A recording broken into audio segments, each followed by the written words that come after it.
Hi guys, welcome back to my channel, or welcome if you are new. Do you feel frustrated about people's misconceptions about Islam?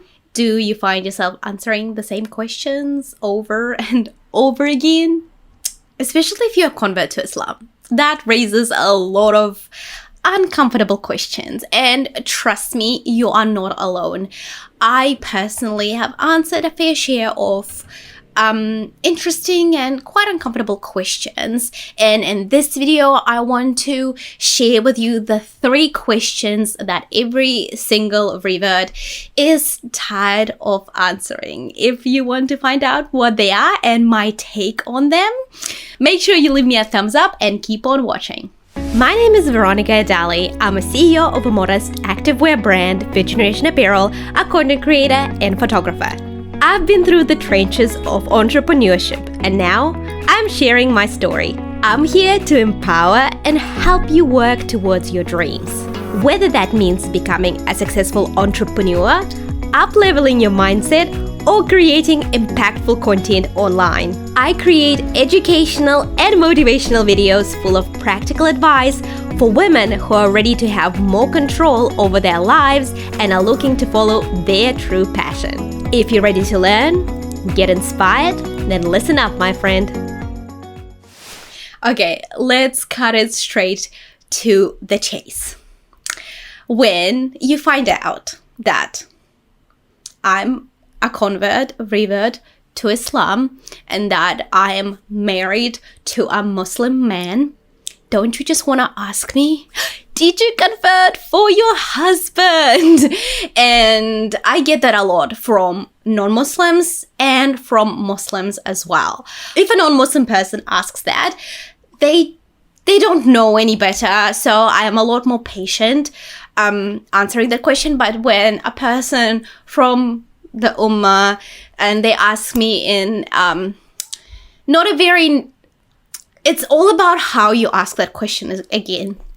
When I tell people that, oh yeah, I'm Muslim, I converted to Islam, I reverted to Islam, and they say, oh, you did it for your Muslim husband, you converted for your Muslim husband, and it's just like, no, and you as a Muslim person should know better that the question is not very, it's quite, let's call it what it is. It can be rude, and it's just making a lot of assumptions and almost invalidating the person's experience.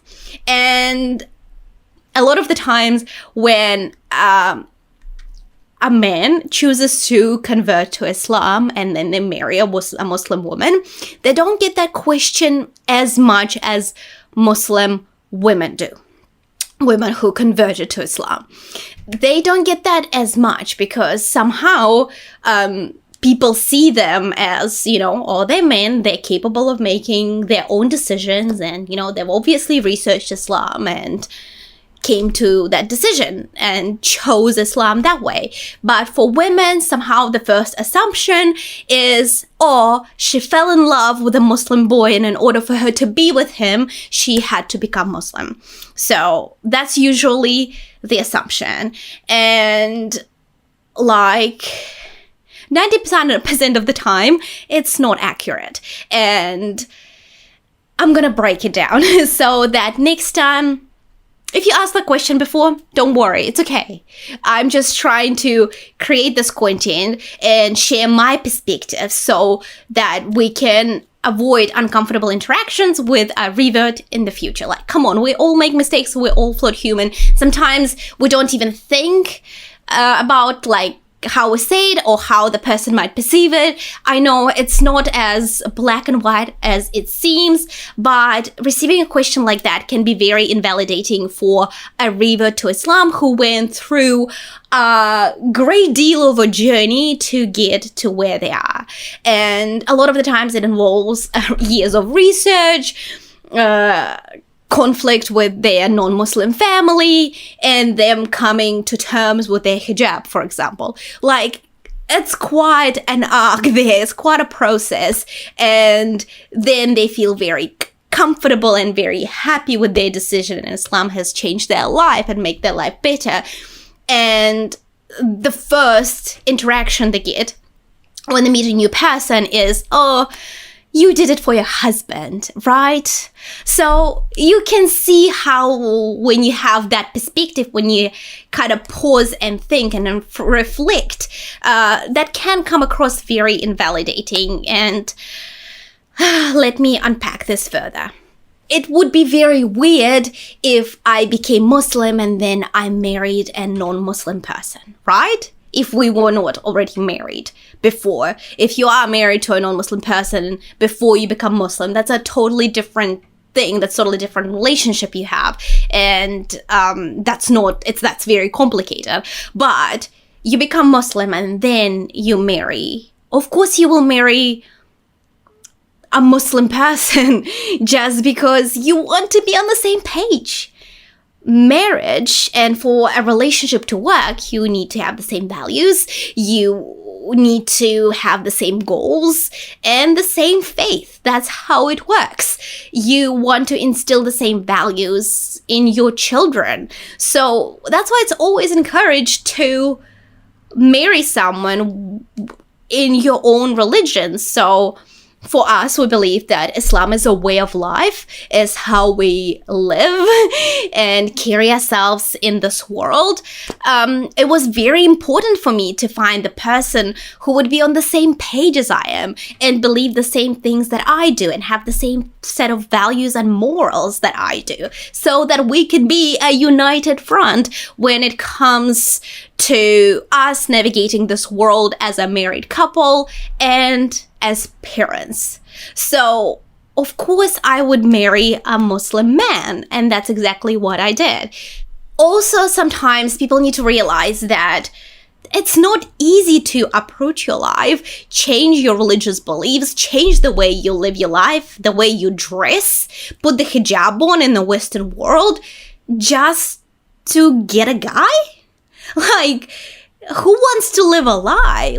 And if that's the whole foundation of your relationship that is based on a lie, you truly trying to change everything about yourself just to be with the guy, then and you don't believe it and you don't want it, that relationship is heading for some stormy waters out there and is bound to be full of resentment and toxicity. It's not going to be a healthy relationship when you pretend to be someone else to please your partner. That's just not how marriage works, and that's a very shaky foundation to start your married life together with. So we need to realize that it's not that easy. And everyone wants to live their life and be happy and live their life the way they want to. It's not that easy just to uproot everything when you don't want to. So there's another perspective to keep in mind. And if you really want to learn about why that particular person converted to Islam, don't ask them, did you convert for your husband or for your wife? Ask them, what inspired them to convert to Islam? What was it about Islam that was so pleasing? Why did they choose this way of life? That would be a better way of asking the question and finding out what you want to know, rather than just making an assumption that they did it for their partner. And if you are a believer, if you are Muslim, then you would know. If you don't believe the Shahada, then you instantly are not Muslim. You know what I mean? If you, yeah. I think we should all do better and stop asking reverts and converts to Islam if they did it for their spouse. It's invalidating, it's a bit rude. The best way would be rephrasing it and asking them about the reasons why they came to Islam. Let's move on to question number 2. It applies to women who are reverts to Islam. So the question goes, are you forced to wear hijab, or have you been brainwashed to wear hijab? Things like that. And that comes from, I don't know, probably a lot of non-Muslims.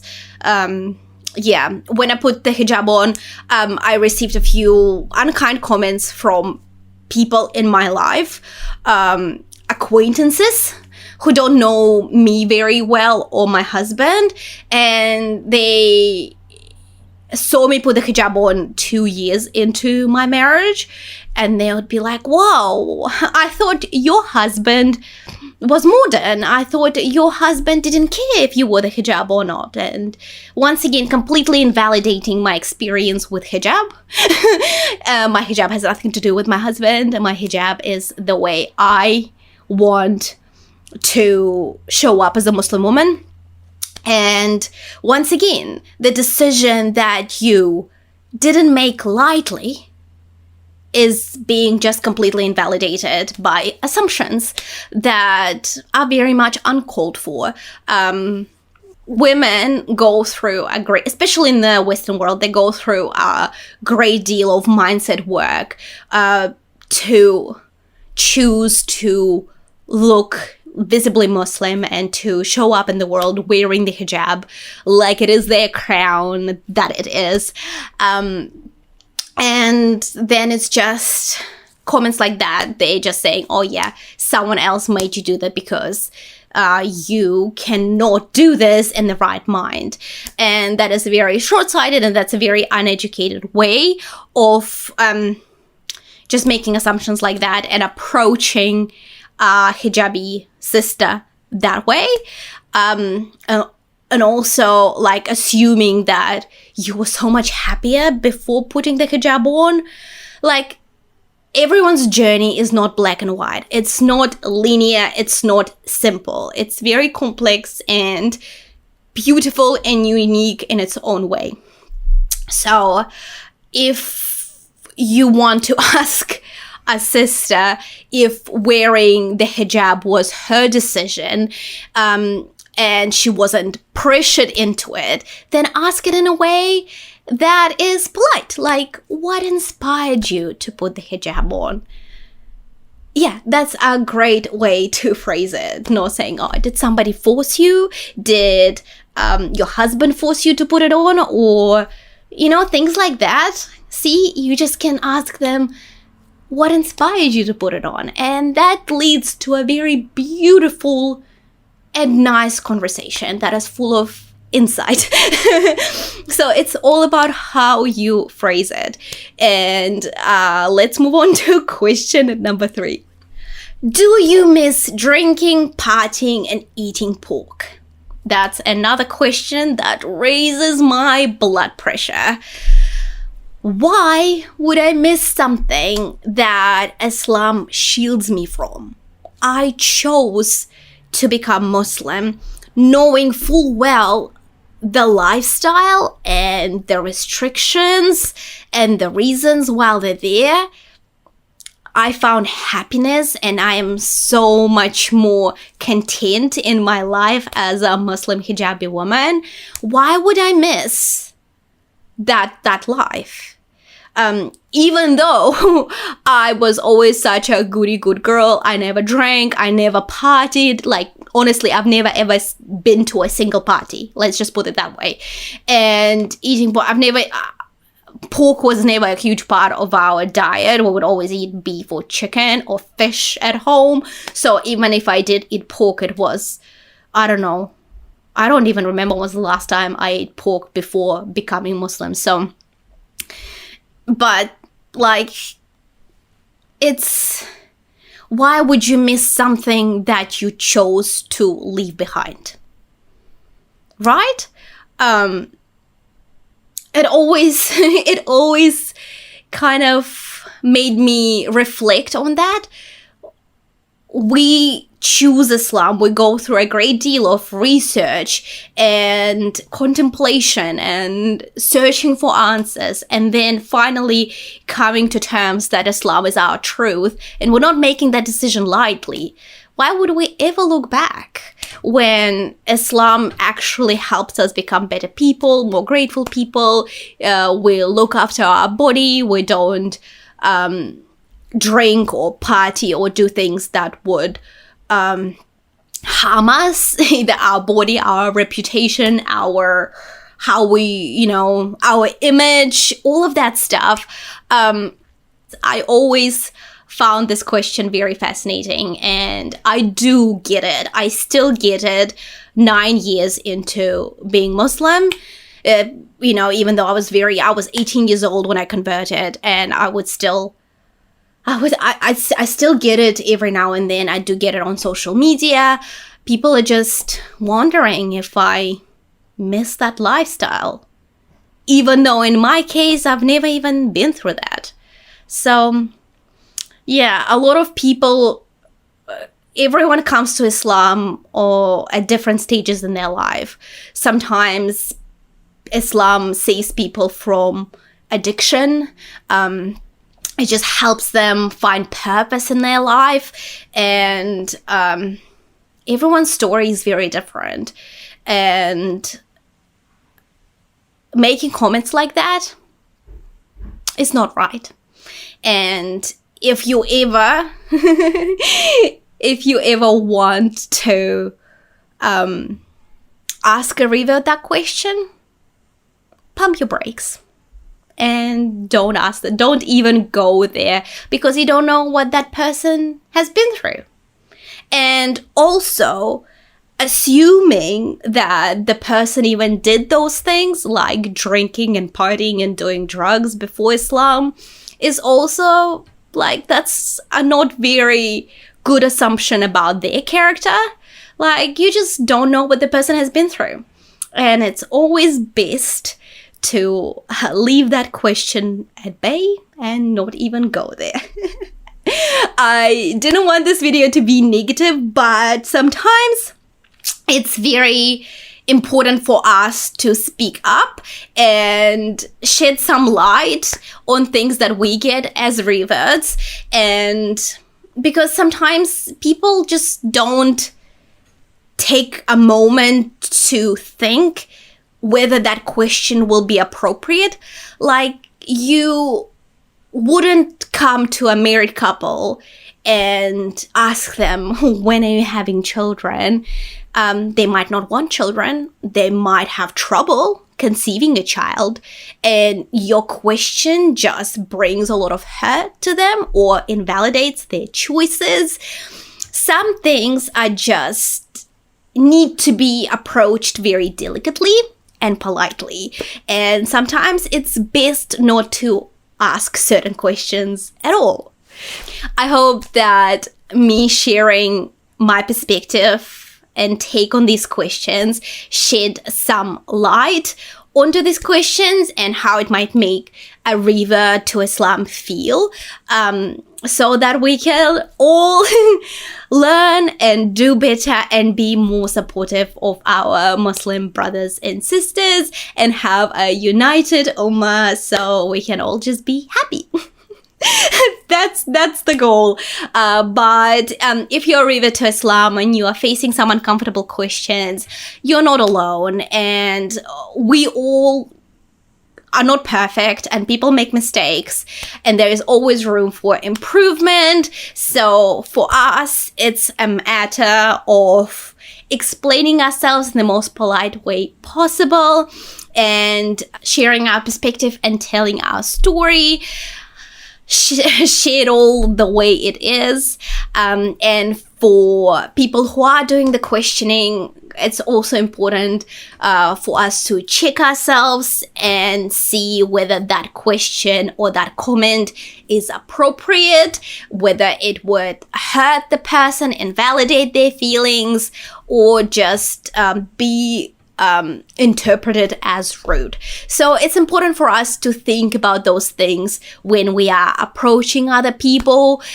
So we can all learn and be better and do better every single day. On this positive note, I'm gonna wrap up this video. If you have any other questions that you've been asked as a revert, make sure you share them in the comments below, share your experience, because the point of this is that we can all learn from each other and do better in the future. All of us, honestly. None of us are perfect and we all make mistakes, and there's always room for growth and learning. And that's how I like to approach my life. There's things that I don't know and I won't know them until I do. You know what I mean? So if you have a story to share or experience to share or a perspective, make sure you do in the comments below.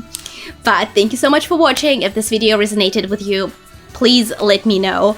And I can't wait to see you in my next video. So don't forget to subscribe to my channel. Thank you so much for watching, and I'll catch you later.